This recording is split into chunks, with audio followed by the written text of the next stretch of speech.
Hello friends, मैं doctor हुकुम भारद्वाज एक नई वीडियो के साथ उपस्थित हूँ। फ्रेंड्स, इससे पहले काफ़ी सारी वीडियोस मैंने यूट्यूब पे हेपेटाइटिस बी के रिगार्डिंग अपलोड की हुई हैं और एक नया वीडियो फिर से मैं अपलोड करने जा रहा हूँ। फ्रेंड्स, इससे पहले जो भी मैंने वीडियोस बनाई हुई हैं उसमें मैंने कुछ आपको बेसिक रिपोर्ट्स, कुछ ब्लड टेस्ट और कुछ ट्रीटमेंट के रिगार्डिंग बताया हुआ है और कुछ एक डाइट चार्ट के रिगार्डिंग भी मैंने वीडियो बनाई हुई है। ये मैं इसलिए बोलता हूँ कि जिन पेशेंटों को ये वीडियो है वो उन वीडियो को भी जाके देखें, वो भी उनके लिए बहुत यूज़फुल रहेगा। और एक ये जो नया वीडियो रहेगा वो एक डिफरेंस टॉपिक पे रहेगा। आज मैं आपको ये इस वीडियो में एक ऐसी हेल्दी लाइफस्टाइल बताने वाला हूँ जो हेपेटाइटिस बी का कंप्लेन है जिन पेशेंटों को, अगर वो उस हेल्दी लाइफस्टाइल को अपनी लाइफ में ऐड करते हैं, डेफिनेटली आप देखेंगे आपको एक अलग इम्प्रूवमेंट आपकी बॉडी में देखने को मिलेगा। और विदाउट इसमें मैं आपको एक हेल्दी लाइफस्टाइल ऐसी भी बताने वाला हूँ, आप कुछ लोग हैं कि ट्रस्ट नहीं करेंगे, वरना मेरे यहाँ 5 से 6 पेशेंट मेरे ऐसे कॉन्टैक्ट में हैं जिनका केवल और केवल विदाउट कोई मेडिसिन लिए हेपेटाइटिस बी उनकी एक अच्छी हेल्दी लाइफस्टाइल की वजह से ठीक हो गया। बिल्कुल नेगेटिव रिपोर्ट्स हैं उनकी बिल्कुल नेगेटिव रिपोर्ट्स आई, केवल और केवल एक अच्छी हेल्दी लाइफस्टाइल के जीते हुए, है ना। दूसरा ये है, देखिए मैं अभी पूरी हेल्दी लाइफस्टाइल पे भी पूरा बात करूँगा, वो टॉपिक आपको मैं अच्छे से एक्सप्लेन करूँगा। वैसे एक चीज़ मैं आपको बता देता हूँ, देखो हेल्दी लाइफस्टाइल इट मीन्स कि आप अच्छा खाते हो, अच्छा पहनते हो, अच्छे रहते हो, अच्छे से आप मेंटली डिस्टर्ब नहीं होते। बहुत सारे जनरली मैं आपको एक चीज़ बता दूं कि जनरली ये देखा गया है जिन पेशेंटों को हेपेटाइटिस बी का कंप्लेन है 90% वो मेंटली डिस्टर्ब हो जाते हैं, है ना। जिसके चलते हुए उनको स्ट्रेस की वजह से और ये सारी कंप्लेंट्स है जो हेपेटाइटिस बी का कंप्लेन है, उनका वायरस बहुत तेज़ी से बढ़ता है और परेशानी, बहुत सारी प्रॉब्लम्स उनको क्रिएट होती है लाइफ में, है ना। तो पहला हमारा एम ये रहना चाहिए, जिन भी पेशेंटों को हेपेटाइटिस बी का कंप्लेन है, हर एक डॉक्टर को मैं यही बोलना चाहूँगा जो भी हेपेटाइटिस बी ट्रीट करते हैं उनका, देखो एक है आपका मेडिसिन इफेक्टेबल है कि नहीं है वो एक बात अलग है। सबसे पहला ये है कि आप किसी भी पेशेंट जो हेपेटाइटिस बी का कंप्लेन है, जो मेंटली डिस्टर्ब है, उसकी जो मेंटली डिस्टर्बेंस है उसको दूर करें आप, है ना। क्योंकि जब पेशेंट एकदम अच्छा फील करेगा, अच्छा, तो वो एक मेडिसिन भी उसको एक गुड रिस्पॉन्स प्रोवाइड करेगा, ठीक है। तो पहला, और मेरा एक पेशेंट से भी यही रिक्वेस्ट भी है, जो जिन पेशेंटों को हेपेटाइटिस बी का कंप्लेन है उन सभी से एक रिक्वेस्ट है कि आप एक अपने माइंड को एक पॉजिटिव वे में रखें हमेशा। बहुत सारे, देखो इसमें कई सारा चीज़ें चल रही हैं कि बहुत सारे डॉक्टर्स ऐसे हैं कि आपको बहुत डरा देते हैं, बहुत ऐसा आपके मन में कुछ कि आप उनके यहाँ से ट्रीटमेंट लें, आपको इस टाइप का डरा देंगे कि आपको मजबूरन उनके यहाँ से ट्रीटमेंट लेना पड़ेगा, है ना। और लेकिन उन डॉक्टर्स को थोड़ा समझना चाहिए कि पेशेंट को आप ट्रीटमेंट के लिए डरा रहे हो, होता क्या है कि वो पेशेंट ही मेंटली डिस्टर्ब हो जाता है। इससे पहले मैंने एक वीडियो बनाई हुआ था, उसमें मैंने एक पेशेंट के बारे में बताया हुआ था कि एक पेशेंट था, वो पहले से ही नेगेटिव था और लेकिन उसको इतना डरा दिया गया कि उसको, और वो अभी तक भी नेगेटिव है, लेकिन कई बार वो मुझे कॉल पे मेरी उनसे बात होती है तो मुझे उनसे बात करके ऐसा लगता है कि वो इतना डॉक्टर्स ने डरा दिया है कि वो उस चीज़ को मानने के लिए तैयार नहीं है कि वो नेगेटिव है ना। सारी रिपोर्ट्स में उनका नेगेटिव आता है, सारे डॉक्टर से, कई सारे डॉक्टर से वो मिल चुके हैं, कई सारे डॉक्टर्स ने, कई सारे उनके फ्रेंडों ने, कई बार मैंने उनको समझा लिया है ना। लेकिन वो कहीं ना कहीं उस चीज़ को लेके इतना उनके माइंड में इतना भर दिया गया कि नहीं, वो उनको ये वायरस है और प्रॉब्लम क्रिएट होगा, तो वो एक बहुत ज़्यादा डरे हुए हैं। और मैंने एक चीज़ पहले भी कई सारे पेशेंटों को ये बताया हुआ है कि जितना आपको हेपेटाइटिस बी से ये प्रॉब्लम क्रिएट नहीं करेगा, ठीक है, जितना हेपेटाइटिस बी प्रॉब्लम क्रिएट नहीं करेगा, जितना आप इतना मेंटली डिस्टर्ब रहेंगे ना, तो वो वायरस उतनी तेज़ी से बढ़ेगा और आप देखेंगे आपकी बॉडी दिन ब दिन आपको स्ट्रेस की वजह से आपका वेट लॉस होता चला जाएगा, आपको भूख वगैरह, मतलब बहुत सारी चीज़ें आपकी ऐसी हो जाएंगी जो आपको बहुत डिस्टर्ब करेंगी। तो इट मीन्स कि मेरा यही है कि सबसे पहले आप अपना जो मेंटल स्टेटस है उसको अच्छा रखें, अच्छे से एक पॉजिटिव वे में रहें कि ठीक है, हेपेटाइटिस बी हो गया है, पहले तो ठीक हो जाता है, नेगेटिव हो जाता है, अगर नहीं भी होगा तो हम ट्राई करेंगे। और मैंने पहले भी बताया था, हर एक वीडियो में बोलता हूँ, अगर सही से आप अपने डाइट का भी ख्याल रखोगे तो 90 साल तक भी आपको इस हेपेटाइटिस की वजह से कुछ नहीं होगा, ठीक है। ये सब बोलते हैं कि लिवर कैंसर दे देगा, लिवर सिरोसिस दे देगा, वो एक अलग स्टेजेस होती हैं और वो उस कंडीशन में होता है जब वायरस आपका एक्टिव मोड में होता है। जनरली 90% ये देखा गया है, 90% पेशेंटों में ये देखा गया है कि उनका वायरस का है वो अनएक्टिव मोड में होता है, पूरी लाइफ टाइम उनको कोई प्रॉब्लम क्रिएट नहीं करता, है ना। तो पहले ही अपना ये अच्छे से डायग्नोस करें, अपने से अपनी रिपोर्ट्स कराएं, पहले ये कंफर्म करें कि आपको ये एक्चुअल में आपका वायरस एक्टिव मोड में है या अनएक्टिव मोड में है। अनएक्टिव मोड में आपको बहुत ज़्यादा सोचने की ज़रूरत नहीं है, 90 साल तक भी कुछ प्रॉब्लम क्रिएट नहीं करेगा। हाँ, अब अगर आप चाहते हैं कि आपको ये नेगेटिव करना है तो आप ट्रीटमेंट ट्राई कर सकते हैं, वो एक अलग बात है, लेकिन डरना नहीं है आपको, है ना। स्ट्रेस नहीं लेना है आपको, परेशान नहीं होना है। तो ये तो एक आपके लिए एक एडवाइस है। दूसरा, अभी मैं हेल्दी लाइफ स्टाइल के बारे में बात कर रहा था, तो हेल्दी लाइफ स्टाइल में वो बताने जा रहा हूँ आपको जो जनरली जिन पेशेंटों ने यूज़ किया है, अच्छे जिन पेशेंटों को मैं अपने यहाँ के, जो मेरे यहाँ के पेशेंट हैं जिनको मैं ट्रीटमेंट प्रोवाइड कर रहा हूँ, उनके लिए भी मैंने कुछ ये बताया हुआ, तो अलग ही चेंज देखने को मिले उनमें और एक अच्छा इम्प्रूवमेंट देखने को मिला। वायरस की क्वान्टिटी भी काफ़ी हद तक माइनस, काफ़ी पेशेंट नेगेटिव होते जो हुए हैं उनमें देखा ये कि बहुत जल्दी उनमें ये रिकवरी पॉसिबल हुई। तो उसी लाइफ स्टाइल के बारे में मैं बात करूँगा आपको। मैं लाइफ स्टाइल में क्या रहेगा, सुबह से लेकर शाम तक का मैं एक डेली रूटीन बता देता हूँ आपको।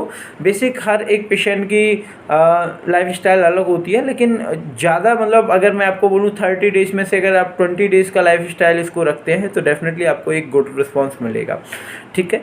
तो करना ये है, हमें सुबह मॉर्निंग में उठना है ना, और जागने का समय होना चाहिए हमारे सुबह में 5 से 7 के बीच जागें आप, है ना। बहुत सारे 7 बजे के बाद बहुत ज़्यादा लेट नहीं होना चाहिए, है ना। सुबह में जागना है हमें, और सुबह में जागने के बाद हमें फ्रेश होने के बाद क्या करना है, सबसे पहले फर्स्ट ऑफ ऑल हमारा फर्स्ट वर्क होना चाहिए कि हमें टहलने जाना है। मतलब कम से कम हर एक जिनको भी हेपेटाइटिस बी का कंप्लेन है, चाहे वायरस एक्टिव है, नॉन एक्टिव है, कुछ भी है, उनका पर डे कम से कम 1 किलोमीटर पर डे उनको टहलने जाना ही जाना है ना। आप देखेंगे सुबह की जब आप टहलने जाते हो, सुबह की जब सैर करते हो, आप देखेंगे आपको एक अलग ही एनर्जेटिक फील होगा, है ना। तो ये करना ही करना है पर डे, 1 घंटे टहलने जाना है। उसके बाद हमें आधे घंटे पर डे का रूटीन में होना चाहिए ये हर एक पेशेंट को एक्सरसाइज करनी है। एक्सरसाइज में आप नॉर्मल एक्सरसाइज करनी है, जैसे आपका थोड़ा वहीं पे टहलने जैसा हो गया या थोड़ा दौड़ने जैसा हो, हल्की, मतलब देखो मेरा एक्सरसाइज का मीन्स ये है कि मैं आपको एक चीज़ पहले क्लियर कर दूं, ऐसी कोई भी एक्सरसाइज नहीं करनी है आपको जो आपको थकान प्रोवाइड करा दे या बहुत ज़्यादा थक जाएं आप उसमें, है ना, या बहुत ज़्यादा आप अपने आप को क्या बोलते हैं कि ऐसा लगे कि भाई बहुत ज़्यादा मैं बहुत ही ज़्यादा ही थक गया हूँ, ऐसा कुछ नहीं होना चाहिए। मतलब नॉर्मल एक्सरसाइज करनी है। नॉर्मल एक्सरसाइज में आप नॉर्मल योगा कर सकते हैं। नॉर्मल योगा में हाँ, एक और चीज़, एक पॉइंट वाली बात है ये कि बहुत सारे लोग बोलते हैं कि सर का इसमें कपालभाति योगा बहुत अच्छा रहता है। देखिए, कपालभाति योगा का अपना एक रिजल्ट है हेपेटाइटिस बी में, लेकिन उसको सही से करना आना चाहिए, है ना। उसके लिए भी मैं पहले भी वीडियो में बोल चुका हूँ, एक अच्छे ट्रेनर से ट्रेनिंग लें उसकी, तभी ही कपालभाति करें, वरना ना करें। नॉर्मल जैसे योगा है, अनुलोम विलोम है, या नॉर्मल टहलने जैसे कोई भी जो नॉर्मल एक्सरसाइज है जिनमें आपको बहुत ज़्यादा ऐसी एक्सरसाइज नहीं करनी है जैसे बहुत ज़्यादा हार्ड वो वेट पुटअप करना है, ऐसा नहीं करना है ना। नॉर्मल जिसको आप आराम से कर सकते हो, आराम से, जिसमें आपकी बॉडी रिलैक्स फील करे, ऐसी आपको एक्सरसाइज करनी है, ठीक है। थर्ड ऑफ ऑल आपका रहता है ब्रेकफास्ट। देखो, मेन इफेक्ट मैं आपको एक और चीज़ बता दूं, हेपेटाइटिस बी में ब्रेकफास्ट बहुत मेन है, ठीक है। सबसे पहले आपको ब्रेकफास्ट का आपको ये रखना है, ब्रेकफास्ट में आप क्या ले सकते हैं। ज़्यादातर मुझे क्वेश्चंस यही आते हैं, ज़्यादातर मुझे कॉल्स आती हैं कि सर ब्रेकफास्ट में हम क्या लें, क्योंकि जनरली हम ब्रेकफास्ट में बहुत सारी चीज़ें अवॉइड करवा देते हैं पेशेंट का, जूसेस अवॉइड करवा देते हैं, मिल्क अवॉइड करवा देते हैं, है ना। तो पेशेंट के पास ऑप्शंस नहीं बचते कि सर क्या लें हम ब्रेकफास्ट में। तो ब्रेकफास्ट के लिए एक बेस्ट ऑप्शन ये है कि आप रात में थोड़े से जो काले चने आते हैं, आप वो 1 मुट्ठी के बराबर वो गला दें पानी में, और थोड़ी सी आप 1 मुट्ठी के बराबर ही किशमिश गला दें, और 8 से 10 बादाम या 5 से 10 के बीच की बादाम की क्वांटिटी आप गला सकते हैं। आप उसको रात को भिगो रहने दें, सुबह में खाली पेट खाएं। कोई ज़रूरी नहीं है कि आपको चने गलाने हैं, किशमिश और बादाम भी आप कर सकते हो। अगर बादाम ऐड नहीं करना है तो बादाम भी छोड़ो, आप किशमिश ले सकते हैं। ये आपके लिए एक हेल्दी ब्रेकफास्ट रहेगा। पहला तो ये है। दूसरा, अगर किसी को ऐसा है कि भाई किशमिश नहीं लेना है और ऐसा है, तो आप एक काम कर सकते हैं, काले चने गला सकते हैं, उसमें सुबह उनको निकाल के उसमें थोड़ा सा प्याज टमाटर इस टाइप का कुछ कट करके, और आप उसमें ये नमक वगैरह भी ऐड कर सकते हैं। नमक आपको काला नमक ही ऐड करना है, सफ़ेद नमक ऐड नहीं करना है, वो आप ले सकते हैं नाश्ते में। एक तो ये नाश्ता हो गया आपका। दूसरा, आप पोहा का सेवन कर सकते हैं ब्रेकफास्ट में, पोहा बहुत अच्छा रहता है, पोहा ले सकते हैं। या आप ये क्या बोलते हैं, पोहे की जगह आप ओट्स भी ले सकते हैं, ओट्स भी हेल्दी रहता है। ओट्स में आपको मिल्क ऐड नहीं करना है क्योंकि मिल्क अवॉइड रहता है। हेपेटाइटिस बी में मैंने आपको पहले ही बता दिया था, डेयरी प्रोडक्ट आपको बिल्कुल अवॉइड करने हैं, ठीक है। डेयरी प्रोडक्ट में आपको कुछ नहीं लेना है, सिर्फ और सिर्फ अगर लेना है डेयरी प्रोडक्ट में तो आप छाछ ले सकते हैं। हाँ, एक और ब्रेकफास्ट के लिए, हेल्दी ब्रेकफास्ट के लिए ये भी ऑप्शन है, आप रात में या सुबह में आप दलिया बनाएं ताज़ा और उसमें आप छाछ ऐड कर सकते हैं और उसका ब्रेकफास्ट करें, आप देखेंगे आपको एक अलग एनर्जी फील होगी। तो हेल्दी ब्रेकफास्ट ही आपके लिए हो जाएगा। हाँ सॉरी, एक और रह गया, कुछ मेडिसिन्स हैं आपकी, जो जैसे मेरे यहाँ से कुछ पेशेंटों का मेडिसिन चल रहा है या किसी और डॉक्टर के यहाँ से मेडिसिन चल रहा है और खाली पेट पर कुछ मेडिसिन है, या बहुत सारे पेशेंट ऐसे हैं जो एंटाकाविर ले रहे हैं या और भी कोई मेडिसिन ले रहे हैं जो एम्प्टी स्टमक है, तो उसके लिए पहले ये करें कि आप अपना पहले मेडिसिन लें, उसके बाद ही आप ब्रेकफास्ट लें, ठीक है। और हेल्दी ब्रेकफास्ट में आपको मैं फ्रूट्स भी बता देता हूँ। देखिए, आपको 3 फ्रूट्स मेन है हेपेटाइटिस बी में जो आप लें और कंटिन्यू लें उनको। आपको अनार ले सकते हैं, आप पपीता ले सकते हैं, ठीक है। अनार, पपीता और सेब, आप तीनों फ्रूट्स आपके लिए बहुत बेनिफिशियल हैं। आप जब भी ब्रेकफास्ट लें तो तीनों में से एक, आप हो सके तो तीनों फ्रूट्स लें, अगर तीनों नहीं ले सकें तो 2 फ्रूट्स ज़रूर ऐड करें आप ब्रेकफास्ट में। ये आप सुबह में लें, आप देखेंगे आपको एक अलग ही, इस ब्रेकफास्ट जैसे हेल्दी ब्रेकफास्ट में आपको बता रहा हूँ, अलग ही एनर्जेटिक फील होगा, ठीक है। तो आपको फ्रूट्स ज़रूर ऐड करने हैं सुबह के ब्रेकफास्ट में। आप, हाँ, अगर वैसे आपको ये कुछ अलग कुछ एक्स्ट्रा है आपका कुछ, और देखो एक और चीज़ मैं आपको बता दूँ, मैंने आपको पहले भी बताया था, हेपेटाइटिस बी में आप कोई भी, जैसे अभी मैंने ये आपको फ्रूट्स बताए, फ्रूट्स की आप फ्रूट्स ऐसे ही लें, इसका जूसेस आपको यूज़ नहीं करना है ना। कोई भी आपको जूसेस, मैंने आपको जो मेरे पेशेंट हैं उनको मैंने इससे पहले वीडियो में 2 जूसेस बताए हुए हैं, एक व्हीट ग्रास जूस बताया हुआ है और एक एलोवेरा जूस बताया हुआ है। इन 2 जूसेस के अलावा आपको कोई भी, मार्केट का हो कैसा भी हो, कहीं से भी कोई भी जूसेस ऐड नहीं करना है, केवल यही 2 जूसेस लेने हैं। और ये दोनों जूसेस आप सुबह में खाली पेट भी ले सकते हो या खाना खाने के बाद भी ले सकते हो। 20-20 ml मैंने आपको बताया, ये आपके लिए एक हेल्दी जूस है, आपकी पूरी बॉडी की इम्यूनिटी को ग्रो अप करने के लिए ये दोनों जूसेस सफिशिएंट हैं, ठीक है। तो आपको और कोई जूसेस ऐड नहीं करना है। अगर आपको कोई भी फ्रूट्स लेना है, मैंने फ्रूट्स में भी बता रखा है वैसे, जो डाइट चार्ट का वीडियो है उसमें कौन कौन से फ्रूट्स आप ले सकते हैं, सॉरी, तो वो सारे फ्रूट्स आप ऐड कर सकते हैं, वो आपके लिए बेनिफिशियल है, ठीक है। अब रहता है डाइट का, कि आपको डाइट में क्या लेना। हाँ, एक और चीज़ मैंने, एक मेरे से मिस्टेक हो गया, आपको पहला मैंने बताया कि आपको टहलने जाना है, दूसरा मैंने बताया आधे घंटे आपको एक्सरसाइज करनी है, थर्ड ऑफ ऑल ये मेन है, आपको पर डे 10 मिनट्स या 15 मिनट्स मेडिटेशन भी करना है। मेडिटेशन का अब पूछेंगे बहुत सारे लोग कि सर मेडिटेशन का इससे क्या कनेक्शन है। देखिए, मैंने अभी बताया ना पॉजिटिव स्ट्रेंथ के बारे में जिसमें मैं बात कर रहा था, आप मेडिटेशन करेंगे तो आप देखेंगे कि आपका जो एक माइंड सेट है वो एक बड़ा अच्छा होता जाएगा पर डे, है ना। आपको हेपेटाइटिस बी का कंप्लेन है, एक दिन आपको ऐसा लगेगा ठीक है यार, कुछ है, ठीक है, चल ले जाएगा, ठीक है, कोई दिक्कत नहीं है ना। और आपका जो स्ट्रेस है ना वो दिन ब दिन कम होता जाएगा। तो आपको meditation per day 10 minutes add करनी ही करनी है आपके रूटीन में, ठीक है। आप देखेंगे बहुत अच्छा आपको इन चीज़ों से इम्प्रूवमेंट देखने को मिलेगा। देखो, इसका बहुत बड़ा कनेक्शन है आपकी हेल्थ से, है ना। आप वैसे भी अगर आपको लगेगा ना, आप, क्योंकि हेपेटाइटिस बी का मैंने पहले ही बताया, अभी भी बता रहा हूँ, सबसे ज़्यादा पेशेंट को उतना बॉडी में कंप्लेन नहीं होता है ना, जितना वो मेंटली डिस्टर्ब होता है। उसको इतना अपने आप को हताश फील करने लगता है कि मुझे तो ये कंप्लेन हो गया, मेरा पूरा जीवन ख़त्म है। जबकि ऐसा नहीं है, पूरी ज़िंदगी हेपेटाइटिस बी आपको कोई प्रॉब्लम क्रिएट नहीं करेगा। आपका जो भी है, देखो, मैं बस ये है, आपको सबसे पहले तो ना आपको हेपेटाइटिस बी से अपनी लाइफ को डिस्टर्ब नहीं होने देना है। आपका जो भी डेली रूटीन का काम है वो करें, एकदम हेल्दी लाइफ स्टाइल जिए, ठीक है, कुछ नहीं होगा आपको, पूरे 90 साल तक आपको कुछ नहीं हो सकता। जो भी डॉक्टर दावा कर रहा है ये साला सिर्फ ये डर का खेल चल रहा है ना, आपको आपसे मतलब 10,000 रुपये 15,000 रुपये का ट्रीटमेंट खिलाने पैसे ऐंठने के चक्कर में इतना डरा देते हैं, है ना। तो उस पर ध्यान नहीं देना है आपको, कुछ नहीं होगा पूरी ज़िंदगी, ठीक है। और मैं आपको एक कुछ मेडिसिन्स भी बताऊंगा इसमें, जो आप अगर इनको डेली रूटीन में ऐड करना चाहें, जिन पेशेंटों को अनएक्टिव मोड में हेपेटाइटिस बी का कंप्लेन है, अनएक्टिव मोड में है, वो बेसिक कुछ मेडिसिन्स अपने डेली रूटीन में रख सकते हैं। तो उससे आपकी उनकी जो नॉर्मल है उनका लीवर एकदम नॉर्मल चलेगा। और आप मेरा सच में ट्रस्ट करें, ऐसे 5-6 पेशेंट मेरे यहाँ मैंने ऐसे देखे हैं जिन्होंने केवल अपना अच्छा लाइफ स्टाइल जिया और वो नेगेटिव हो गए, ठीक है। इसको आप ट्रस्टली माने, ऐसा नहीं है कि मुझे आपको ऐसे झूठ बोलने से मुझे कुछ नहीं मिलने वाला है ना। मैं ये कह रहा हूँ कि आप अपनी अच्छी अगर लाइफ स्टाइल रखेंगे तो डेफिनेटली आपके साथ भी ये हो सकता है, आपको भी ऐसा इम्प्रूवमेंट देखने को मिल सकता है। आपको हो सकता है कि रब जी आपको दवाई की ज़रूरत ही नहीं पड़े, है ना। आप देखेंगे कि आपको मैं एक अलग चेंजेस इससे देखने को मिलेंगे। तो अभी मैंने मेडिटेशन के बारे में बता दिया, आपको खाने का मैं आपको बता देता हूँ। खाने में आपको बिल्कुल सादा खाना रखना है अपना, सादा चपाती लेनी है, आपको हरी सब्जियाँ ज़्यादा यूज़ करनी है, आपको उसमें सलाद ज़्यादा ऐड करना है। सलाद में आप मैंने आपको बताया चुकंदर ले सकते हैं, टमाटर ले सकते हैं, खीरा ले सकते हैं और मूली वगैरह का भी सलाद ले सकते हैं आप, ठीक है। ये आपको ये खाने में आप चावल की क्वांटिटी आप कम रखें, थोड़ा फैटी होता है इसलिए कम से कम क्वांटिटी में खाएं। आप दाल ऐड कर सकते हैं, अपना रायता ले सकते हैं आप, है ना। ये आपके लिए हेल्दी ब्रेकफास्ट हेल्दी लंच है आपका।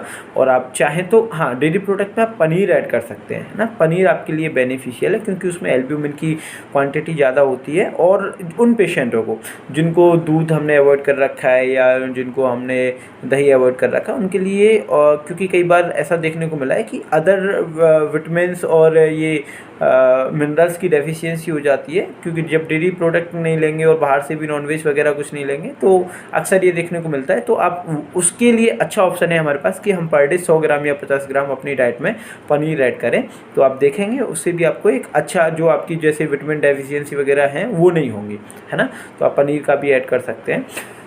आपका ये रह गया आपका लंच। फिर शाम का आपका ब्रेकफास्ट हो जाता है। शाम के ब्रेकफास्ट में आप देखिए, मैंने आपको बताया आपके लिए नींबू है वो बेनिफिशियल है, जो लेमन है वो उसका आप यूज़ कर सकते हैं। आप अगर चाहें तो शाम को उसका नींबू पानी बना के पी सकते हैं, है ना।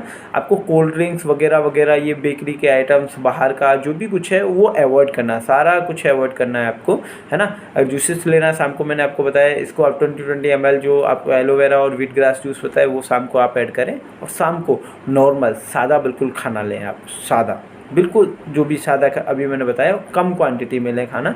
तो जैसे ही आप दोपहर का लंच लेते हैं वैसे ही आप शाम का डिनर लें, तो आप देखेंगे आपको एक अच्छा इससे मतलब जैसे आप सादा खाना लेते हैं, खाना खाने के बाद आपको टाइम से सोना है। टाइम से सोने का मतलब है कि आप 10 बजे से पहले या लास्ट 10 बजे तक आप सो जाएं, ठीक है।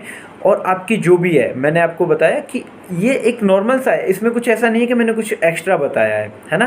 हर एक इंसान की ऐसी लाइफ स्टाइल होती है, बस इसमें 2-3 चीज़ें आप ऐड करें। जैसे आपका डेली रूटीन में सुबह 1 किलोमीटर या 1.5 किलोमीटर टहलना है, दूसरा है आपका एक्सरसाइज करना, तीसरा है आपका ये मेडिटेशन करना, ठीक है। ये 3 चीज़ें ज़रूर आप अपनी रूटीन में ऐड करें। आप देखेंगे फिर आपको आपका माइंड वहाँ जाएगा ही नहीं कि आपको हेपेटाइटिस बी का कंप्लेन है। अच्छा, बेसिक अब मैं कुछ मेडिसिन्स बता देता हूँ जिन पेशेंटों को ऐसा है कि भाई हमें भाई कुछ तो लेते रहना चाहिए।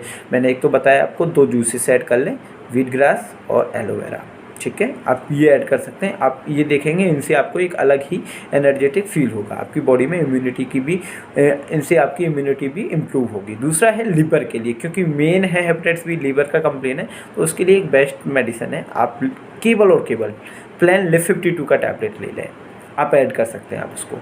जिन पेशेंटों को जिस डॉक्टर ने, किसी भी डॉक्टर ने अगर मना किया है या कोई भी मेडिसिन रिकमेंड नहीं किया या कोई भी एंटीवायरल भी अगर वो खा रहा है और कुछ ऐसा है कि भाई लीवर में मुझे, या किसी को एसिडिटी का प्रॉब्लम है या खाना नहीं पच रहा है या वेट लॉस हो रहा है या कुछ ऐसा है और उनको कोई मेडिसिन एडवाइस नहीं किया, डॉक्टर ने बोला है कि भाई कोई मेडिसिन, वो केवल और केवल अपने पाचन क्रिया को बेहतर रखने के लिए, हमेशा लीवर अच्छा काम करता रहे, उसके लिए आप लिव 52 का प्लान टैबलेट 2-2 टैबलेट सुबह शाम आप खाने के बाद ऐड कर सकते हैं। आप देखेंगे आपका जो पाचन की क्रिया है वो बेहतर रहेगी, ठीक है।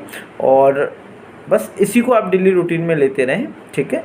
बाकी मैंने आपको बताया हेपेटाइटिस बी नेगेटिव होता है, कम्प्लीटली नेगेटिव होता है। ऐसा मैं अपनी तरफ से बहुत सारे पेशेंटों को, अब मुझे ऐसा भी हो सकता है कि बहुत मेरे ही पेशेंट कुछ मुझे बोलने लग जाएं कि सर हम तो इतने टाइम से मेडिसिन ले रहे हैं आपके यहाँ से, अभी ठीक नहीं हुआ। तो ऐसा है ब्रदर कि मैंने पहले भी बताया हुआ है, सारे पेशेंट मेरे यहाँ ठीक नहीं होते, है ना। मैं अपनी तरफ से पूरी कोशिश करता हूँ और सबको अपना 100% देने की कोशिश करता हूँ। लेकिन मेरा यही है कि अगर 1% आपका ठीक भी ना हो तो घबराएं नहीं, टेंशन ना लें, पूरी ज़िंदगी आपको कुछ नहीं होगा, ठीक है। और एक और चीज़ मैं आपको एक क्लियरली एक एडवाइस है आपके लिए कि देखो यार ना, मैंने हर एक वीडियो में बोलता हूँ, हेपेटाइटिस बी का ना एक बहुत बड़ा खेल चल रहा है ना। एक ऐसा हो गया है, एक वो कहते हैं ना धंधा हो गया है इस टाइप का, है ना, डॉक्टर्स के लिए। वो आपको डराएंगे, आपको ये कहेंगे ये हो जाएगा वो हो जाएगा, आप यहाँ ट्राई कर लो वहाँ ट्राई कर लो। कई बार तो अब आप ट्रस्ट नहीं करोगे, कई बार तो ऐसा है कि कुछ लोग कुछ रिपोर्ट्स भी इस टाइप के शो अप करने लगे हैं कि उनमें आपको ऐसा होगा कि भाई आपका हमने ये पेशेंट नेगेटिव कर दिया, ये पेशेंट मैं भी शो अप करता हूँ, ऐसा नहीं, मैंने अपना भी इंक्लूडेड मैं, है ना। लेकिन मैं अपनी जो भी रिपोर्ट्स हैं उनमें पेशेंट का पूरा हिस्ट्री रहता है मेरा, और पेशेंट के मैं जहाँ तक है नंबर भी शेयर करता हूँ। हर एक पेशेंट एग्री नहीं होता, है ना। लेकिन मेरा यह है कि अगर कोई 10,000 या 20, मैंने पहले ही बताया था 2 से 3 हज़ार रुपये के अप्रॉक्स मेडिसिन आती हैं हेपेटाइटिस बी की, बहुत है, काफ़ी है ना। और उसमें ठीक हो जाता है मरीज़। आप ऐसा नहीं 15,000 20,000 रुपये अपने गंवाएं, ठीक है। तो मेरा यही है कि पहले तो मैंने आपको बेस्ट एडवाइस दी हुई है, हर एक वीडियो में देता हूँ कि अपने किसी अच्छे गेस्ट्रो से मिलें, जाके उनसे एडवाइस लें। अगर वो कहते हैं कि भाई आपको भाई मेडिसिन चलने की ज़रूरत नहीं है, आप आयुर्वेद की शरण लेना चाहते हैं, आयुर्वेद में आप ट्राई करें, बेस्ट है। मैं ये नहीं कहता कि आयुर्वेद में कुछ ऐसा अच्छा आपको रिस्पॉन्स मिलेगा, ठीक है, आप वहाँ ट्राई कर सकते हैं, ठीक है फ्रेंड। तो यही एडवाइस था मेरा, और आगे कुछ भी रहेगा तो मैं बताता हूँ। Okay, thank you.